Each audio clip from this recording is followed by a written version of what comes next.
रहे हैं यूहन्ना के पीछे कैसे दौड़ रहे हैं। इतना इतना काम कर रहा है, लोगों को अपना चेहरे बना रहा है, लोग इसकी बातों को सुन रहे हैं, इसके पीछे जा रहे हैं, ये पता लगाने के लिए उसके पास भेज रहे हैं। आश्चर्य होगा, अचानक कुछ नया होगा तो चौंकेंगे, सोचा पड़ जाएंगे। कई साल तक ऐसा व्यक्ति मिला नहीं, अचानक आया, कितना खतरनाक। बताया जाता है बाइबल में 400 साल तक कोई दमदार व्यक्ति नहीं आया। 400 साल के बाद एक व्यक्ति आया, यूहन्ना। लोग कंफ्यूज हो गए, ये कौन है, कैसा है, क्या है, कि लोग इसको इतना फॉलो कर रहे हैं, इतने लोग इसके साथ जुड़ रहे हैं। उसको कुछ लोगों को पूछने आए, पूछने भेजे कि तू कौन है, बता, कि क्यों कर रहा है, किस लिए कर रहा है, आखिर तेरा ये काम करने का मकसद क्या है, इतने लोगों को बपतिस्मा देना, इतने लोग को सुधारना, तू कौन है, ये सब सिखा रहा है। यीशु इस प्रकार, ये जो तू कौन है, समझ में आया तो कमेंट कर देंगे, है ना। कोई लोगों को सुधार रहा है, लोगों को अच्छे अच्छे बातें सिखा रहा है, मन फिराने बोल रहा है, अकेले लोग बढ़ते जा रहे हैं वरना, इसलिए परेशान हो गए लोग। ये कौन है, इसके बारे में पता तो करो, पूछो ये कौन है। समझ गए यूहन्ना बपतिस्मा दाता, वो एक ऐसा भविष्यवक्ता था जो भविष्यवाणी नहीं करता, ऐसा भविष्यवक्ता था, वो जंगल में रहा कई सालों तक, है ना, मधु और टिड्डी खाकर, खाना भी नहीं, चमड़े का वस्त्र पहनता था, ऐसा व्यक्ति था। सुख सुविधा को त्याग कर जंगल में परमेश्वर के समय का इंतजार कर रहा था, पूरे ऐसो आराम से दूर, उस टाइम का इंतजार करता कि यीशु मसीह कब आएंगे, उनको मैं बपतिस्मा दूंगा, वो टाइम का इंतजार कर रहा था। जैसी समय आया उससे पहले वो अपना काम करना चालू कर दिया, रास्ता तैयार कर दिया ताकि यीशु मसीह यहां से आए, अपना काम चालू करें। तो हम अगला पद में देखते हैं, तो उसने यहां मान लिया और इनकार नहीं किया, परंतु मान लिया कि मैं मसीह। और उनको डाउट था कि ये तो मसीह नहीं है, आने वाला जिसके बारे में बोल रहे हैं। ये डाउट के चक्कर में वो लोग पूछने भेजे, यूहन्ना ने मान लिया कि मैं मसीह नहीं हूं। यूहन्ना ने बोल दिया कि मैं मसीह नहीं हूं, है ना, वो कह दिया कि मैं मसीह नहीं हूं, कह रहा है ये, मैं मसीह नहीं हूं। तब उन्होंने उससे पूछा, तो तू फिर कौन है, क्या तू एलिया, बताया तू क्या एलिया वही सकता है जो पुराने नियम में जो था, तो जिंदा उठा लिया, क्या ये तू एलिया भूल सकता है, लोग पूछ रहे हैं। तो फिर कौन, कौन एलिया, उसने कहा मैं नहीं हूं। फिर यूहन्ना को ऐसा बोले, यूहन्ना बोलता मैं वो नहीं हूं। लोग बोले तू एलिया है क्या, ऐसा ऐसा काम कर रहा है।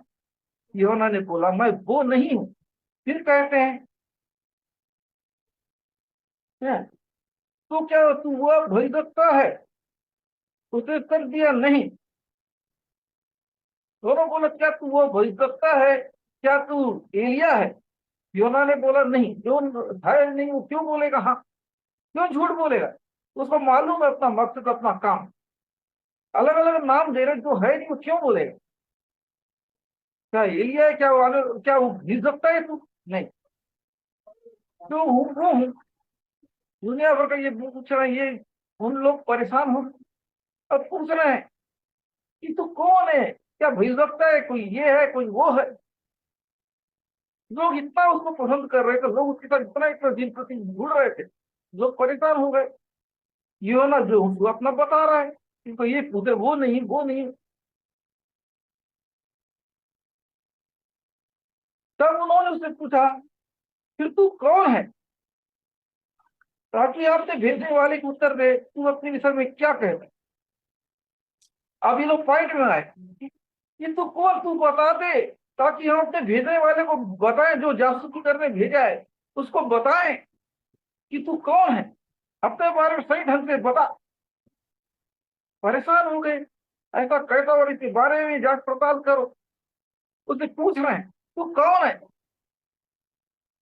वो बताने से भी बता भी, परेशान हो गए लोग। अब तो अब तू खुद ही बता, हम तो सही बयां नहीं कर पा रहे, जो भी बोल रहे, अब तो तू हूं ही नहीं बोल रहा है। तू कौन है, तू अपने मुंह से बता।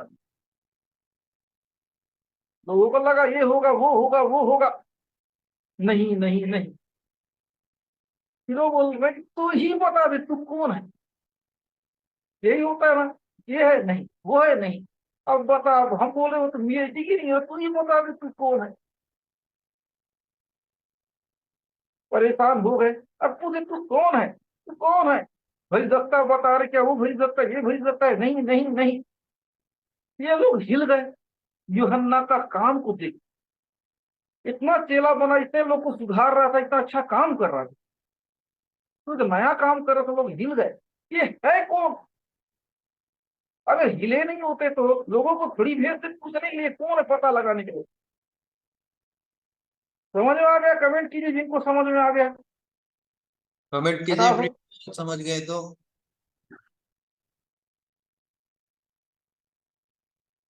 पढ़ना भी पड़ेगा प्रियो, और सुनने से काम नहीं बनेगा। जिनको समझ में आ गया,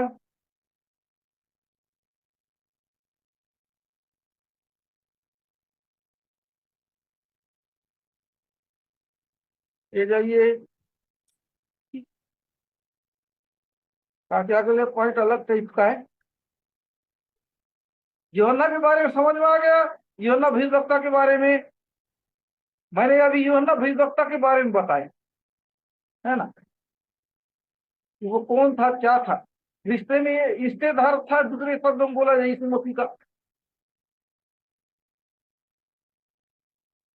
जितने जाइए कमेंट करते जाइए, आपका काम है कमेंट करो, जो भी समझते करते जाइए, अच्छा रहेगा। आप लोग जब प्रार्थना कराओगे तो आपको रिसीव भी कर सकते हो, आपको लगेगा। अगर आप फ्लो में नहीं हो रहा तो आपको कोई फर्क नहीं पड़ेगा। इसलिए कमेंट करना मत छोड़िए, आप ही का काम आएगा, है ना। कमेंट करने वाली मत बनना कोई। समझ में नहीं आता तो भी आप ही लिख दीजिए, ज्यादा कुछ मत लिखना, है ना। है ना। ठीक है। समझ आ गया है, लिख रहे हैं। हाँ, क्या लिख रहे हैं। समझ आ गया है, लिख।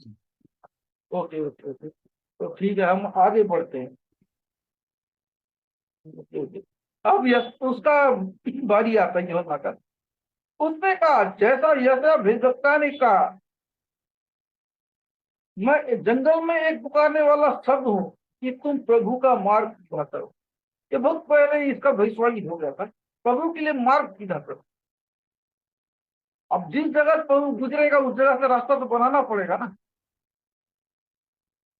कोई भी बड़े आदमी के हाथ पर उस जगह का तैयारी किया जाता ही नहीं। तो प्रभु आ रहा है तो उसके लिए तैयारी तो करेगा ना वो काम। उसने यीशु मसीह के लिए रास्ता तैयार किया। उससे पहले वो काम कुछ नहीं कर रहा, अचानक कई लोगों को सुधार रहा, कई लोगों को बपतिस्मा दे रहा है। ये उनके लिए नहीं था, वो यीशु मसीह के लिए काम कर रहा था। यीशु मसीह आएंगे उसके आड़ में। कभी कुछ चीजों को देखिए, मेन काम के लिए कभी इधर उधर का भी काम करना पड़ता है। तो अगर यीशु मसीह के वो डायरेक्ट बपतिस्मा देने नहीं बनता, तो उसके साथ साथ लोगों को भी दे रहा जो सुधरना चाह रहे हैं, उस आड़ में वही कर रहा था। इसलिए बोल रहे प्रभु की मार्ग सीधी कर, उसको जो मकसद बताया गया था वो कर रहा था, कि प्रभु का रास्ता सीधा कर रहा है, ताकि इस रास्ते से यीशु मसीह जाए। देखिए प्रियो, मन फिराव का बपतिस्मा, यीशु मसीह को क्या जरूरत है मन फिराव का बपतिस्मा लेना। ऑलरेडी परमेश्वर थे, उसने कोई गलती नहीं किया, फिर भी उनको लेना पड़ा मन फिराव का बपतिस्मा। तो एक विश्वास रखने वाले को लेना कितना जरूरी है। क्या प्रिय, बपतिस्मा को लोग धर्म परिवर्तन कहते हैं, धर्म परिवर्तन नहीं है, प्रभु की आज्ञा। यीशु मसीह को लेने का क्या जरूरत था। कि लोगों को ये सबूत होना चाहिए मैं सुधर गया हूं, मैंने गलती छोड़ दिया है, वो लेगा। जो कोई भी गलती सुधर गया है, अब से गलती नहीं करूंगी, नया जीवन जीऊंगा, उसका एक सबूत है। तो ये चीजों के थे, यीशु मसीह लिए वैसा सबको लेना है। ये धार्मिकता था, ये सिस्टम था। अगर यीशु मसीह नहीं लेते तो हमको भी लेना नहीं पड़ता। यीशु मसीह हमारे लिए किए ताकि जो रास्ता से मैं चलूंगा वो रास्ता से आपको चलना पड़ेगा। इस तरीका को सिखाया कि प्रभु का मार्ग सीधा कर, यूहन्ना उस प्रभु के लिए रास्ता को सीधा कर रहा है ना। कि जो प्रभु के लिए बोला गया भविष्यवाणी यशायाह ने बोला उसको पूरा कर रहा है। परमेश्वर ने यशायाह के मुंह से ये भविष्यवाणी करवाया, प्रभु का मार्ग सीधा करो। और ये समय आया, ये भविष्यवाणी पूरा करवा रहा है यूहन्ना के माध्यम से। समय आ गया, परमेश्वर इस दुनिया में आ गए, ईश्वर इस दुनिया में आ गए, तो ये काम उसके द्वारा प्रभु कर रहा है। समझ में आ गया वाला पॉइंट? 23 पॉइंट लिख लीजिए, प्रभु का मार्ग सीधा करो वाला, तो समझ में आ गया। लिख दीजिए प्रियो, समझ गए तो। बहुत पहले भविष्यवाणी हुआ था कि प्रभु का मार्ग सीधा करो, वही काम कर रहा है। समझ में आ गया तो लिखो।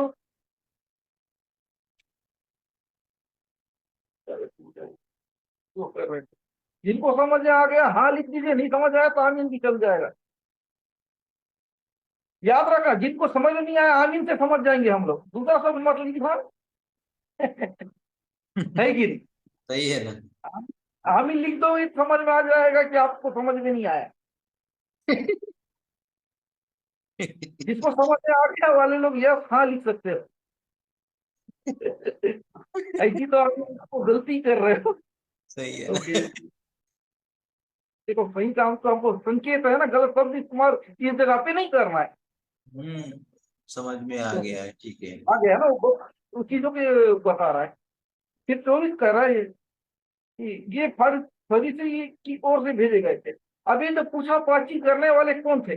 फरीसी लोग थे, उनके द्वारा भेजे गए। दो गुट था सदूकी फरीसी लोग, है ना। और उनका डिटेल चीजें बोलने जमेगा नहीं, उनका काम था, है ना। इस चीजों के दो ग्रुप, हर चीज का दो ग्रुप होता है ना। ये ये कुछ चीजों को मानने वाले, कुछ चीजों को अपने हिसाब से मानने वाले, हर प्रकार की विचारधारा वाले, ये दो विचारधारा के लोग थे। फरीसी ग्रुप के लोग भेजे गए थे। 25वां पद इस पर कहता है, फिर उन्होंने उस को पूछा यदि ना मसीह है। अब ये लोग अब सवाल कर रहे हैं उससे। पहले बोला मैं ये नहीं हूं, मैं वो नहीं हूं, वो नहीं हूं बताया। अब ये सवाल इनकी ओर से आ रहा है, सुनिए ध्यान से। उन्होंने उस पर पूछा यदि ना मसीह है, ना एलिया है, और ना भविष्यवक्ता है, तो फिर बपतिस्मा क्यों देता है? क्यों ये वाला काम कर रहा है? ये सब काम क्यों कर रहा है? ना तो भविष्यवक्ता है, ना एलिया है, ना कुछ वो है, अपने आप सही परिचय नहीं देता है, फिर भी ऐसा काम क्यों कर रहा है? जो सवाल दिया वो भी कंफ्यूज टाइप था, उनको समझ आया नहीं। जंगल में पुकारने वाला सदू, ये हमको समझ में आ रहा, उनको समझ में नहीं आया। ये प्रभु ने क्लियर कर दिया है, इसलिए हमको समझ में आ सकता है। अगर उन लोगों को ये समझ में आया होता तो ये सवाल नहीं करते। बोल रहा है कि ना एलिया है, ना भविष्यवक्ता है, फिर भी तू ये बस क्यों देता है? तुम ऐसा काम कर रहा है। समझ में तो आ रहा नहीं, कंफ्यूज हो गए हैं, दिमाग तो काम कर नहीं रहा है। ना ये है ना वो है, फिर भी ये काम कैसे करता है? किसने अधिकार दिया है? ये सवाल कर रहे हैं। नया काम लगा, लोग हिल गए देख के, ऐसा काम क्यों कर रहा है? क्यों कर रहा है? ना तू ये है ना तू वो है, फिर भी ऐसा काम कैसे कर सकता है? इनका सवाल तो देखो, ना तू ये है ना वो, हम जो बोल ना भविष्यवक्ता है ना एलिया है, फिर भी तू ऐसा काम कैसे कर सकता है? किस अधिकार से कर सकता है? अब कहता है, यूहन्ना ने उसको उत्तर दिया, मैं तो जल से बपतिस्मा देता हूँ, परंतु तुम्हारे बीच में खड़ा है जिसे तुम नहीं जानते। कह रहा है यूहन्ना, मैं तो तुम्हें जल से बपतिस्मा देता हूँ, परंतु तुम्हारे बीच एक व्यक्ति खड़ा है जिसे तुम नहीं जानते। यीशु मसीह का परिचय कर रहा है। मैं तो तुमको ये दे रहा हूं ना, तुम्हारे बीच में खड़ा एक व्यक्ति है, तुम जिसे नहीं जानते, उसके बारे में बोल रहा है। मैं जो काम कर रहा हूँ वो उसके लिए कर रहा हूँ, तुम्हारे लिए नहीं। जो तुम्हारे बीच में खड़ा है, उसके लिए मैं रास्ता तैयार कर रहा हूँ, उसके लिए मैं काम कर रहा हूँ। अगर प्रभु की इजाजत नहीं होगा तो मैं नहीं करता। यही काम के लिए मैं चुना गया हूँ, इसी के लिए मेरे लिए भविष्यवाणी हुआ है। वो जो है तुम्हारे बीच अब आ पहुंचा है। वो व्यक्ति तुम्हारे बीच में खड़ा है, तुम अभी कोई पहचानते नहीं हो, तुम्हारे बीच आ चुका है, तुम्हारे बीच आ चुका है, जिसके लिए ये भविष्यवाणी किया गया है यशायाह भविष्यवक्ताओं के द्वारा, भविष्यवक्ता के द्वारा। वो व्यक्ति तुम्हारे बीच में आ चुका है, जिसके लिए मैं ये पूरा काम शुरू किया था। वो समय आ गया, कई दिनों से मैं जो कार्यक्रम कर रहा हूं उसी के आने के लिए अब वो आ चुका है। वो तुम्हारे बीच में है, तुम उसे पहचानते नहीं हो। इतने दिन से जिस मकसद से मैं काम कर रहा हूं वो मकसद पूरा होने का टाइम आ चुका है, वो समय आ चुका है। मैंने इसी के लिए जिया, इसी के लिए इतना जिंदगी वक्त गुजर, इसी के लिए मैं घर से दूर जंगल में रहा, इसी मकसद के लिए। वो मकसद पूरी होने वाला है और वो व्यक्ति तुम्हारे बीच में पहुंच चुका है, लेकिन तुम नहीं जानते। ओ थैंक यू, थैंक यू। वो व्यक्ति तुम्हारे बीच में पहुंच चुका है। जो सवाल कर रहे हो मेरे से, क्यों करते हो, क्यों देते हो, है ना। और मैं तो जल से बपतिस्मा दे रहा हूँ, और तुम्हारे बीच एक व्यक्ति खड़ा है जिसे तुम नहीं जानते। तो यीशु मसीह के बारे में बयान कर रहा है कि वो व्यक्ति तुम्हारे बीच पहुंच चुका है। मैं तो इतने दिनों से काम कर रहा था, वो नहीं पहुंचा था, लेकिन अब वो पहुंच चुका है। अब वो समय आ चुका है जिस मकसद के लिए प्रभु ने मुझे चुना है। ओके, समझ आ गया? कमेंट कर दीजिए। जिनको समझ में आ गया यस यस कर दीजिए।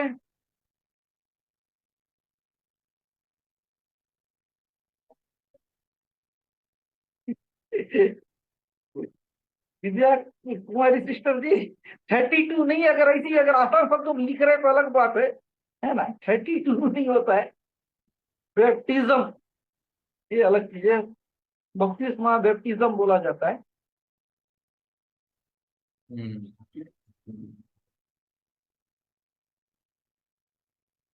अगर इंग्लिश लिख सकते बपति से माँ, ऐसा बपतिस्मा ये थोड़ा गलत हो जा रहा है।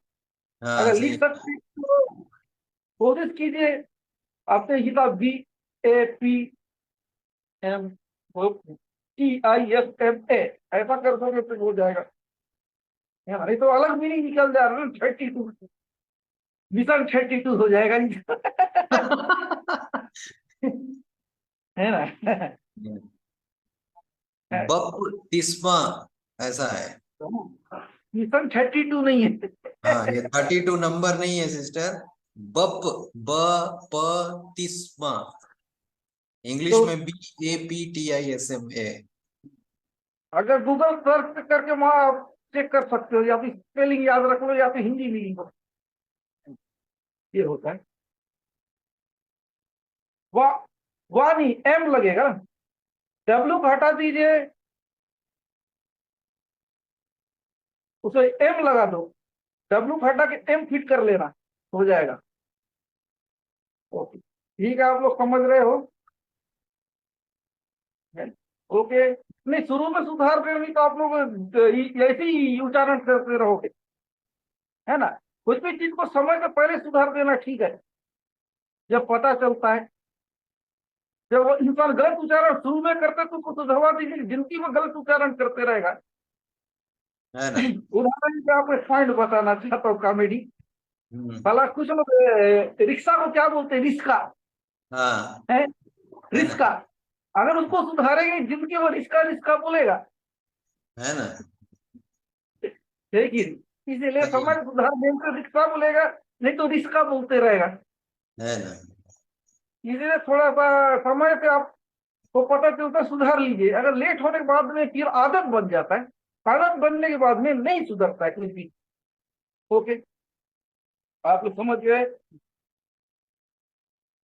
अब 27वां पद इस प्रकार कहता है, अर्थात मेरे बाद आने वाला है, उसकी जूती का फीता मैं खोलने के योग्य नहीं,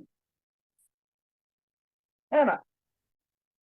और उसका फीता खोलने के योग्य नहीं, या तो लेस खोलने के लायक नहीं हूँ, इतना छोटा हूं मैं। जो आने वाला है, जिसके लिए काम कर, मैं तो उसके सामने कुछ नहीं। कहाँ ईश्वर, कहाँ इंसान, कहाँ वो, कहाँ मैं। इसलिए बोल रहा अपने आपको तुलना कर रहा है कि मैं तो किसी एंगल से मैं कुछ हो ही नहीं। कहाँ इंसान, कहाँ परमेश्वर। फिर भी ये जिम्मेदारी दिया गया तब मैं कर रहा हूँ। ये बताया जरा, अगर मुझे ये जिम्मेदारी नहीं दिया हो तो मेरा क्या औकात था, है ना। इसलिए कह रहा है कि उसकी जूती का फीता मैं खोलने के योग्य नहीं। कहने का मतलब दूसरी मीनिंग कि मैं इस लायक नहीं हूं कि मैं इसके लिए कुछ कर पाऊं। ये पहले से नियुक्त होने की वजह से मैं ऐसा कर ले रहा हूं। अगर परमेश्वर ने अगर ये चीज नहीं चुना होता, मेरे को ये जिम्मेदारी नहीं दिया होता, तो मेरा औकात ही नहीं था कि मैं ये काम करूं। वो तो श्रेष्ठ है, वो तो महान है, वो शुरू से है। ये दुनिया नहीं, पर उससे पहले से है। वही परमेश्वर है। मैं तो इस योग ही नहीं हूं इसके गीता को खोलने लायक। उसके सामने मेरा कोई वजूद नहीं है, कुछ भी नहीं। ये बता रहा है अपने आप अपने बारे में और उसके बारे में बता रहा है। आप लोग जानो, जिसके लिए मैं काम कर रहा हूं, मैं तो उसके लायक भी नहीं, फिर भी मुझे ये जिम्मेदारी दिया गया। मैं तो अपने आप उसके लायक भी नहीं समझता हूँ, लेकिन परमेश्वर मुझे लायक समझा। ये बड़ी बात है। हाँ, तो एक साधारण इंसान मैं, प्रभु ने ये जिम्मेदारी मुझे दिया है। मैं तभी तो बोल रहा है मैं इस लायक नहीं हूँ, मुझे ये जिम्मेदारी दिया गया। परमेश्वर इसलिए दिया, जो लायक होते उसको जिम्मेदारी दे गई। इसका, है ना, इसका नम्रता, इसका दीनता था ये ऐसा बोलना। परमेश्वर को आदमी को पहले चेक करता है, ये कर सकता है कि नहीं कर सकता है। कभी कभी भविष्यवाणी पूरा नहीं होता है। भविष्यवाणी हो गया, भविष्यवाणी होने के बाद आदमी को लायक नहीं होना पड़ेगा। भविष्यवाणी हुआ, साथ इसको लायक भी बनना पड़ा, तभी हुआ। आप लोग समझिए, किसी का भविष्यवाणी होता है कि एक जॉब मिलने जा रहा, एक ये होने जा रहा है, बिजनेस बढ़ने वाला, ब्लेसिंग मिल रहा है, लेकिन आप उसका तैयारी नहीं करोगे, क्या आपके जीवन भविष्यवाणी पूरी होगी? इसमें एक भविष्यवाणी को दिखाया जा रहा है कि उसने भविष्यवाणी का तैयारी किया, अपने आप को उस सांचे में ढाला। क्या आप उस सांचे अपने आप को ढालते हो? इसलिए महान दिन देखने के लिए अपने आप को कितना सांचे में ढालना पड़ा, कितना अपने आप को अपने सुख सुविधाओं से दूरी बनाना पड़ा, घर से दूर रहना पड़ा, उसी में सोचता रहा, उसी का प्लानिंग करता रहा, तब ये दिन आए। फिर आप चाहते हैं कि भविष्यवाणी इतनी आसानी से पूरा होता है?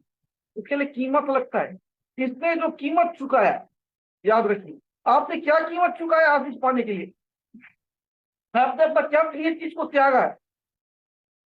आप तो मन की नहीं सुनते हैं, तो बात को इनकार नहीं कर, जो आपको धोखा देता है, क्या को याद रखिए कि जब आप आशीष चाहिए तो आप क्या कुर्बानी दे सकते हो? इस तो अपने लाइफ का कुर्बानी दी, अपने ऐसो आराम का कुर्बानी किया, तब ये सौभाग्य मिला। कुछ लोग चाहते प्रभु गवर्नमेंट जॉब देते, गवर्नमेंट जॉब, उसके लिए क्या कर रहे हो आप? क्या मेहनत कर रहे हो? क्या प्रभु से प्यार करते हो? क्या उनका वचन सुनते हो? जिस व्यक्ति ने सीखो, ये प्रभु का वचन को भी सुनता था, प्रभु का आदर भी किया, साथ में परहेज भी किया। भविष्यवाणी पूरा होना तो आपको उसकी सांचे में ढलना पड़ेगा। आजकल भविष्यवाणी पूरी कम होता है जब तक आप उसकी सांचे में नहीं ढलोगे। तो अगला बात, पॉइंट मैं बोल रहा हूँ, ये बातें यरदन के पार बेतनिया में हुई, जहां यूहन्ना बपतिस्मा देता था। अब यरदन जगह था, हाँ, जार्डन, उस जगह के बेतनिया में ये बात कह रहा है। जार्डन, यरदन, जहां वो बपतिस्मा देता था, उस जगह पे ये बात को समझा रहा था कि ऐसा ऐसा होगा।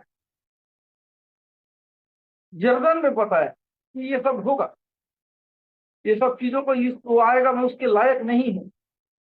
सोचो, उसने ये काम करके दिखा, इसलिए वो लायक बना। अगर इंसान वो जो नहीं है उनको करके दिखाओ, प्रभु आपसे प्यार करेगा। जो जो आपके लिए मुश्किल है वो वाला काम करके दिखाओ प्रभु को। मुश्किल काम दिखाइए प्रभु को, तो प्रसन्न हो जाता है। मुश्किल काम क्या है? गलत चीजों से अपने आप को बचा के रखना, प्रभु प्रार्थना दुआ वचन संगति में रहना, अपना मन कितना ही भी आपको उकसाए, आप गलत जगह में ना जाए, प्रार्थना को ना छोड़े, दुआ को ना छोड़े, हर बातों अच्छी बातों को ग्रहण करे, तभी तो आशीष मिलेगा। इसने ऐसा किया तभी इतना बड़ा ब्लेस मिला। और वचन आप नहीं सुनेंगे, प्रार्थना नहीं करे, जो दिल करेगा वो करेंगे, तो आशीष कहाँ से मिलेगा? यही तो गलती करते हैं। समझ आ गया बात? तो कमेंट कर दीजिए जिनको भी मेरा बात समझ में आ गया, फटाफट करेंगे कमेंट, कमेंट फटाफट। मैंने यूहन्ना के बारे में समझाया, प्रभु के लिए क्या क्या किया, इतना दुख उठाया, तब ये दिन देखने मिला उसको। इतना आसानी से ये दिन नहीं मिला उसको। भविष्यवाणी हुआ था, लेकिन उस भविष्यवाणी में खरा उतरा ही। यदि आप भी खरे उतरते हो, आपको भी परमेश्वर ऊंचा स्थान में ले जाएगा, आपके लिए बड़ा बड़ा काम करेगा यदि आप वो करोगे तो। कमेंट करते जाइए, फिर आगे बढ़ेंगे।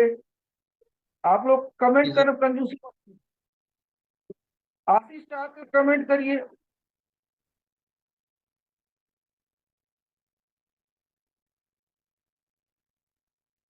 फिर जाइए।